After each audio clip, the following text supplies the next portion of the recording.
சென்ற காணொளியில் நாம் புஷ்கர நவாம்சம் என்றால் என்ன என்பதை பற்றி கூறியிருந்தோம். இந்த காணொளியில் புஷ்கர நவாம்சத்தில் எந்தெந்த நட்சத்திரங்களின் எந்தெந்த பாதங்கள் வரும் என்பதை இப்பொழுது பார்க்கலாம்.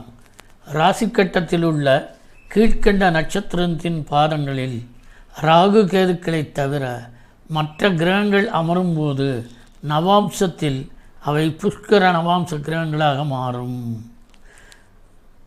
முதலாவதாக கார்த்திகை, உத்திரம், உத்திராடம் இந்த நட்சத்திரங்களின் 1 மற்றும் 4வது பாதங்கள் ராசி கட்டத்தில் இருந்தால் அவை அம்சத்தில் புஷ்கர நவாம்சமாக மாறிவிடும்.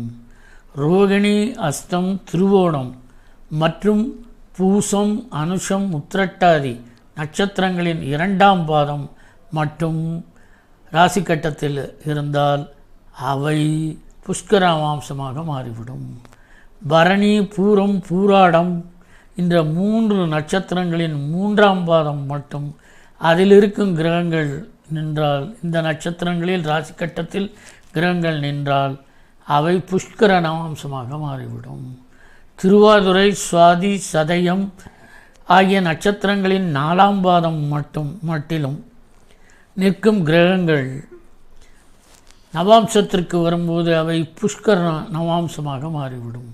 புனர்பூசம், விசாகம், பூரட்டாதி நட்சத்திரங்களின் 1 மற்றும் 4ஆம் பாதம் ஆகியவற்றில் ராசி கட்டத்தில் ஒரு கிரகம் நின்றால் அவை அம்சத்துக்கு வரும்போது புஷ்கர நவாம்ச கிரகங்களாக மாறிவிடும்.